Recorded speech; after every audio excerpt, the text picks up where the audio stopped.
जैसा कि हमने आपको बताया था कि आज के इस वीडियो में हम कवर करेंगे आपके surface area and volume of solid figures वाले कंप्लीट टॉपिक को। देखो, सबसे पहले आप समझो कि ये जो सरफेस एरिया होता है ये क्या होता है। It is the total area of all the surfaces of A 3D figure. मतलब कोई भी 3D फिगर उठा लो, उसके जितने भी साइड्स बनते हैं, जितने भी सर्फेसेस बनते हैं, उन सब के एरियाज का जो सम होता है वो होता है आपका सरफेस एरिया। और इसे हम क्या करते हैं, स्क्वायर यूनिट्स के साथ रिप्रेजेंट करते हैं। ठीक है, देखो पहले तो बस आप इंट्रोडक्शन के हिसाब से इस चीज को समझो कि सरफेस एरिया क्या होता है, वॉल्यूम क्या होता है। जब हम फॉर्मूलाज पर आएंगे तब हम आपको अच्छे से समझा देंगे। देखो, ठीक वैसे ही अभी हमारा ये जो वॉल्यूम होता है, ये वॉल्यूम क्या है, it is the amount of space occupied by any 3D figure. मतलब कोई भी 3D फिगर कितना स्पेस ऑक्यूपाई करता है या फिर किसी भी 3D फिगर के अंदर कितना सामान रह सकता है, वो होता है ये वॉल्यूम। अभी वॉल्यूम को हम रिप्रेजेंट करते हैं क्यूबिक यूनिट्स के साथ। चलो अभी आते हैं आपके फॉर्मूलाज की तरफ। देखो, सबसे पहले आता है आपका स्फीयर का फॉर्मूला। अच्छा, सबसे पहले तो हम देखते हैं कि ये स्फीयर क्या होता है। Sphere is a completely round figure. एक बॉल उठा लो भाई, वही तो आपका स्फीयर है, वो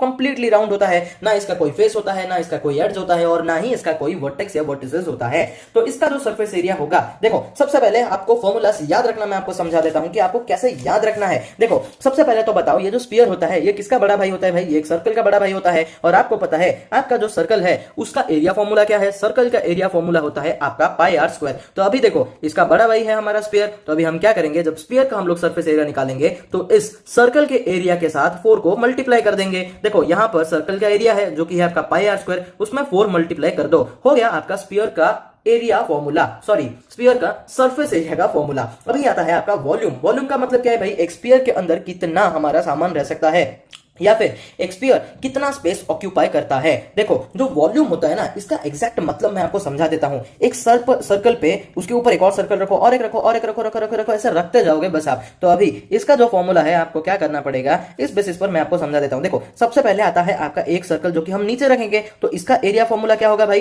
पाई आर स्क्वायर होगा कि नहीं। फिर इसके ऊपर रखेंगे, अगेन रखेंगे, ऐसे रखते जाएंगे जब तक क्या होता है, हमारा एक स्फीयर नहीं बन जाता। तो अभी मुझे एक बात बताओ, इसका जो रेडियस का स्क्वायर तो हमने ले लिया, उस हिसाब से जब हम इसको मतलब ऐसे स्फीयर का शेप देंगे तो क्या एक ऊपर की तरफ भी एक रेडियस आएगा कि नहीं। देखो, मैं आपको इससे समझा, मतलब मजेदार है यार, आपके लिए समझना है। तो क्या कोइंसिडेंस, देखो मेरे पास कोई स्फीयर अवेलेबल नहीं था, ये पेपर वेट ही है। अभी देखो, ये वाला जो पार्ट है ये एक सर्कल है कि नहीं, तो इसका एरिया क्या होगा भाई, इसका एरिया होगा हमारा पाई आर स्क्वायर। ठीक है, इसका एरिया होगा हमारा पाई आर स्क्वायर। तो उस हिसाब से हम क्या करेंगे, सर्कल पे सर्कल, सर्कल पे सर्कल ऐसे रखते रहेंगे जब तक एक स्फीयर फॉर्म नहीं होता। तो इसका फॉर्मूला क्या होगा हमारा वॉल्यूम का, क्योंकि वो एक स्पेस ऑक्यूपाई कर रहा है, तो हम क्या करेंगे, एक और रेडियस इसके साथ मल्टीप्लाई करेंगे और साथ में 4/3 को, हो गया आपका स्फीयर का वॉल्यूम का फॉर्मूला। देखो, आर स्क्वायर और आर हो जाता है आपका आर क्यूब, और 4/3 पाई आपको लिखना होगा। देखो कितना सिंपल चीज है, आप बस एक सर्कल का एरिया का फॉर्मूला याद रखो, उसके बाद स्फीयर का जो सरफेस एरिया है और उसका वॉल्यूम का फॉर्मूला थोड़ा समझ कर बना लो, हो गया काम।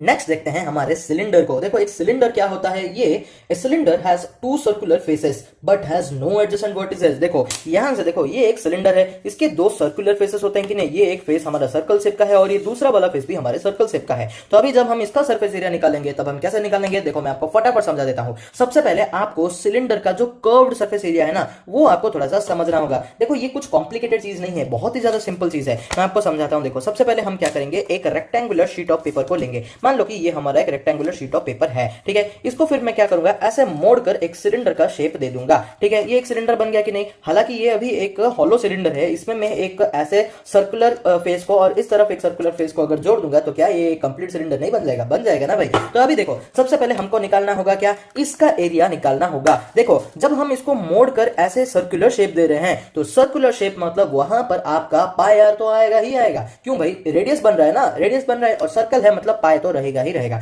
तो सबसे पहले आ गया हमारा पाई और आर। इसके बाद देखो, मतलब आपको समझना होगा कि यहां पर जब हम इसको ऐसे ट्विस्ट करके मोड़ रहे हैं तो क्या ये एक हाइट फॉर्म नहीं हो रहा, ये एक लंबाई दे रहा है कि नहीं। तो इस वजह से यहां पर हम हाइट को भी मल्टीप्लाई करेंगे और यहां पर हम 2 सर्कल्स को फॉर्म कर रहे हैं। मतलब लॉजिकली अगर आप देखोगे तो यहां पर एक सर्कल अटैच होगा कि नहीं, और यहां पर भी एक सर्कल अटैच हो सकता है। तो इस वजह से हम 2 को भी मल्टीप्लाई कर लेंगे। तो ये बस आया है आपके इस रेक्टेंगुलर शीट का एरिया, ना कि पूरे सिलेंडर का। पूरे सिलेंडर था और थोड़ा सा बस बाकी है। पहले तो समझो कि इसका जो एरिया आया, मतलब ये वाला जो पार्ट का जो एरिया आया वो किस तरह से आया, वो आया आपका 2πr h। अभी हम क्या करेंगे, देखो हमको क्या करना है, यहां पर एक सर्कल और यहां पर एक सर्कल अटैच करना है कि नहीं। तो ये जो सर्कल है इसका एरिया फॉर्मूला क्या है, πr²। तो ये πr² और ये भी πr², तो 2πr², मतलब हमने यहां पर ऐड कर दिया है 2πr² को। हो गया आपका टोटल सिलेंडर का सरफेस एरिया निकल कर आ गया। इसके बाद देखो वॉल्यूम समझते हैं। वॉल्यूम का मतलब क्या है भाई, कि इसके अंदर कितना सामान रहेगा या फिर ये कितने स्पेस को ऑक्यूपाई करता है। सबसे पहले देखो ये जो अंदर वाला पार्ट है वो एक सर्कल है कि नहीं, तो सर्कल है मतलब इसका एरिया फॉर्मूला क्या होगा, πr²। तो अभी हम क्या करेंगे, सर्कल पे सर्कल सर्कल पे सर्कल ऐसे रखते जाएंगे, ऐसे एक एक लेयर हम लोग ऐसे फॉर्म करते जाएंगे। तो जब हम इसको फॉर्म कर रहे हैं तो πr² πr² πr² πr² up to certain height. तो इस वजह से हम क्या करेंगे, πr² के साथ h को मल्टीप्लाई कर देंगे तो हमको हमारा वॉल्यूम मिल जाएगा। काम खत्म। देखो ये बहुत सिंपल चीजें हैं भाई, आपको बस आपके 2D शेप्स के फॉर्मूलास को अच्छे से याद रखना है तो आपका 3D शेप्स वाला कॉन्सेप्ट क्लियर हो जाएगा। देखो नेक्स्ट आता है आपका कोन। अच्छा ये कोन क्या है, कभी भी आपने चना तो खाया होगा कि नहीं। देखो मेरे से ये बनता नहीं है एक्चुअली, लेकिन जब हम चना खाते हैं तो वो हम, हाँ बन गया। देखो वो कुछ इस तरह का एक फिगर देते हैं कि नहीं। चलो मैं इसको थोड़ा सा जूम आउट कर देता हूँ क्योंकि इसको समझने में थोड़ा सा आपको ऐसे लगेगा, ये पूरा फिगर आपको देखना पड़ेगा। चलो देखो ये कुछ इस तरह से दिखता है कि नहीं। तो अभी जब हम इसका फॉर्मूला निकालेंगे, मतलब इसका सर्फेस एरिया सबसे पहले निकालेंगे, तो हमको क्या करना होगा, हमको सबसे पहले समझना होगा कि ये फिगर किन सब फिगर से बना है, कौन से 2D शेप से बना है। देखो सबसे पहले आता है आपका एक सर्कल। तो सर्कल का जो एरिया का फॉर्मूला होता है वो होता है क्या, πr²। ठीक है, क्या है पेन नहीं चल रहा, हाँ πr²। इसके बाद देखो अभी इस शेप को परफेक्टली डिफाइन करने के लिए क्या हमको एक हाइट नहीं लगेगा। हाँ भाई ऑब्वियसली हाइट तो लगेगा ही। तो ये जो हाइट होगा हम कौन सा वाला लेंगे, अगर आप बोलोगे कोई ऐसे सीधा वाला हाइट लो तो गलत हो जाएगा, नहीं ले सकते हम लेंगे इसका स्लैंटिंग हाइट। ठीक है, इस फिगर को ना, ये जो हमारा 3D शेप होता है ना, इसके हाइट को हम हमेशा ऐसे स्लैंटिंग तरीके से ही लेंगे। ठीक है, ये वाला हाइट लेंगे। अभी हमको सबसे पहले इसका वैल्यू भी निकालना पड़ेगा। तो ये कैसे निकालेंगे, देखो अगर आप अच्छे से देखोगे तो जो कोन होता है वो आपके ट्राइंगल का बड़ा भाई होता है कि नहीं। ठीक है, कुछ इस तरह का दिखता है। तो अभी देखो ये जो स्लैंटिंग हाइट है, क्या हम जब इसको कुछ इस तरह से रिप्रेजेंट, तो ये हमारा क्या होगा, देखो पहले समझो, ये वाला पार्ट हमारा रेडियस होगा, ऑब्वियसली इतना वाला पार्ट हमारा रेडियस होगा। ये हमारा एक परपेंडिकुलर हाइट फॉर्म होता है और ये वाला होता है मेरा स्लैंटिंग हाइट। तो जब हम इस फिगर को, ये वाला जो ट्रायंगल फॉर्म होता है, इसको थोड़ा ऐसे अलग से ड्रॉ करेंगे तो ये होगा हमारा हाइपोटेनियस, ये होगा आपका परपेंडिकुलर और ये होगा आपका बेस। लेकिन हमको पता है कि हमारा जो पाइथागोरस थ्योरम है वो कहता है कि hypotenuse square equals to perpendicular square plus base square. Okay done. इसके बाद देखो हमको क्या करना होगा, जो वैल्यूज हमने यहां पर लिए है ना इस कोण के बेसिस पे, हमको उसको थोड़ा सा रिप्लेस करना होगा।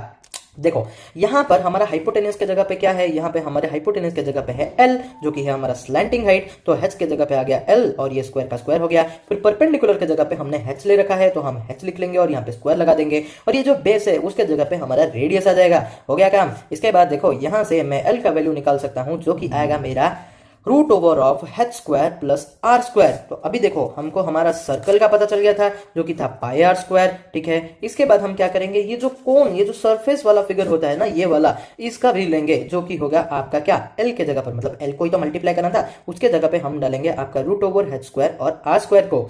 इसके बाद आप बोलोगे कि भाई कुछ तो मिसिंग है। क्या मिसिंग है, क्या मिसिंग है, देखो बताता हूं। जब ये वाला सरफेस फॉर्म हो रहा होगा ना, ये वाला सरफेस जब फॉर्म होगा तो क्या यहाँ पे circle circle circle circle circle circle form होगा कि नहीं, होगा, ऑब्वियसली होगा। तो जब हम इस तरह से ऐसे एक सर्कल बना रहे हैं तो इसका मतलब क्या हो रहा है कि हम πr को मिस कर रहे थे। तो यहाँ पर हमको क्या करना होगा, एक πr को इसके साथ मल्टीप्लाई करना होगा। तो आप समझ जाओ, देखो सर्कल का एरिया πr², उसके साथ आपको क्या जोड़ना है, इसका एरिया जोड़ना है। ठीक है, तो जो कि होगा आपका L, जिसके जगह पे आएगा आपका h² प्लस r² का √ और साथ में आएगा आपका πr, क्योंकि यहाँ पर सर्कल्स फॉर्म हो रहे हैं। और जब हम इस फॉर्मूला को सिंप्लीफाई करेंगे तब हमको मिलेगा πr, कॉमन निकालने के बाद r प्लस √h² r²।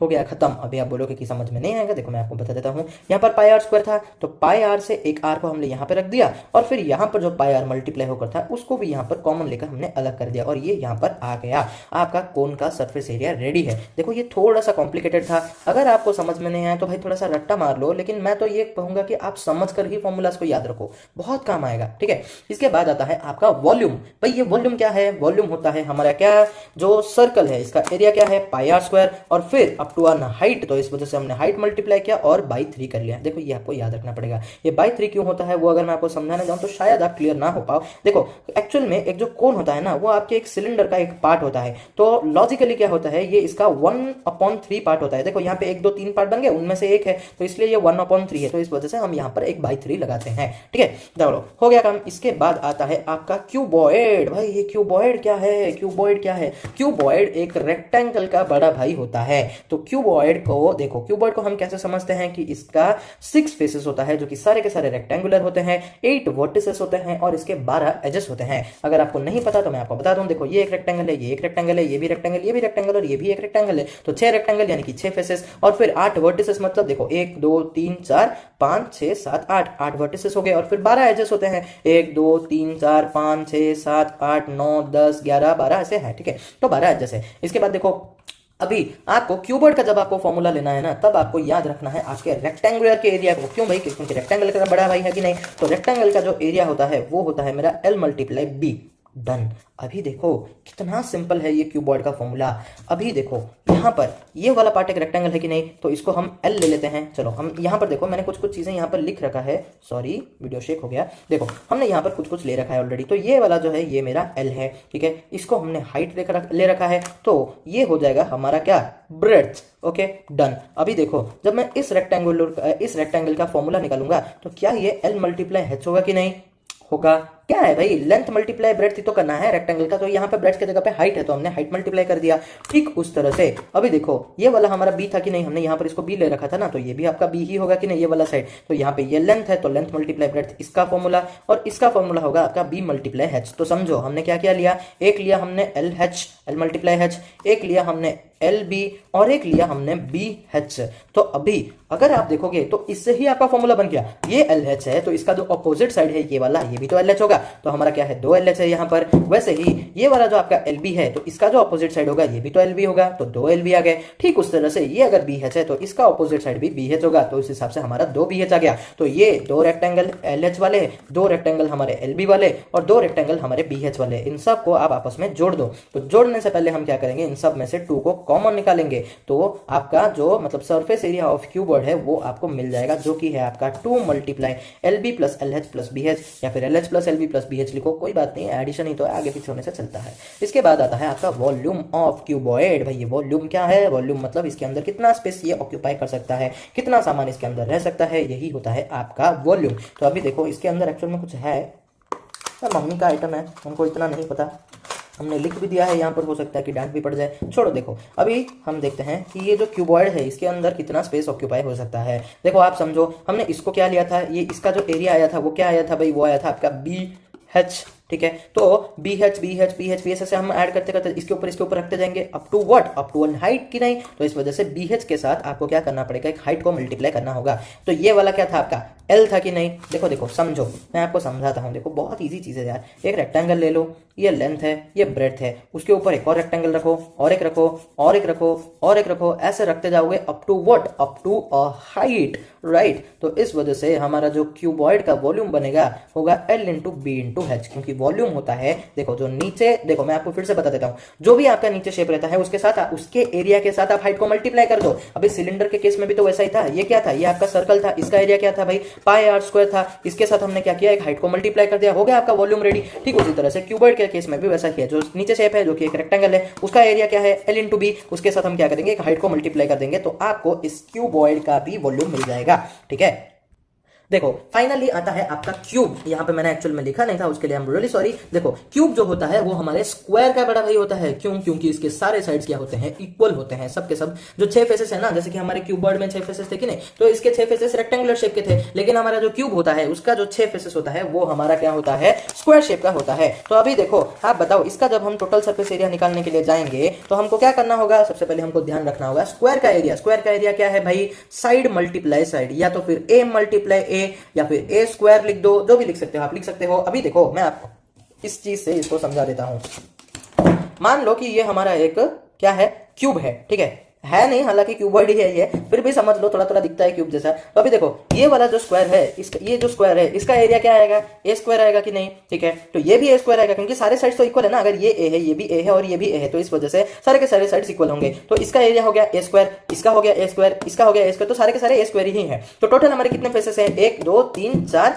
5 6 और 6 स्क्वायर्स हैं। तो उस हिसाब से एक एक स्क्वायर का हो गया हमारा ए स्क्वायर, तो 6 स्क्वायर्स का हो गया हमारा 6 स्क्वायर, हो गया आपका surface area of cube ready, done. इसके बाद हम वॉल्यूम निकालेंगे। वॉल्यूम मतलब इसके अंदर कितना सामान रहेगा, ठीक है, मैंने वॉच निकाल दिया है, छोड़ो। हम इसके अंदर कितना सामान रख सकते हैं उसको हमको कैसे निकालना होगा, नीचे वाले जो भी हमारा फिगर होगा उसके एरिया के साथ आपको एक हाइट मल्टीप्लाई करना है। इसका ये क्या है, ये एक स्क्वायर है, ठीक है, स्क्वायर है, तो स्क्वायर का हमारा एरिया क्या है, ए स्क्वायर है, इसके साथ हम हाइट को जोड़ेंगे। लेकिन यहां पर अगर देखोगे तो ये हाइट भी तो ए ही है, तो इस वजह से इसका वॉल्यूम होगा आपका ए क्यूब, डन। सिंपल था। देखो फॉर्मूलास ना बनाना आना चाहिए आपको। अगर आप 2D शेप्स वाले फॉर्मूलास को याद रखे हो तो आप 3D शेप्स वाले फॉर्मूलास को आराम से बना सकते हो। लेकिन हाँ, याद भी रखना पड़ेगा क्योंकि एग्जाम हॉल में आपको ये क्यूब क्यूबर्ड कोई देगा नहीं, ठीक है। बस आप समझने के लिए ऐसा थोड़ा सा प्रैक्टिकली इस चीज को इंप्लीमेंट करके आप फॉर्मूलास को याद रखो और फिर थोड़ा लिखो, प्रैक्टिस करो, बार बार फॉर्मूलास को याद हो जाएंगे। क्योंकि फॉर्मूलास रटने भी जरूरी है यार, क्या कर सकते हैं बताओ, जरूरी है तो हम तो करेंगे ही, वरना मार्क्स थोड़ी आएंगे, वरना हम सॉल्व ही नहीं कर पाएंगे ना बहुत सारे क्वेश्चंस को। इसलिए तो अभी और हम आपको नहीं करते हैं, मिलते हैं आपके नेक्स्ट वीडियो में जहां पे हम आपके एक्सरसाइज 9.1 को सॉल्व करेंगे।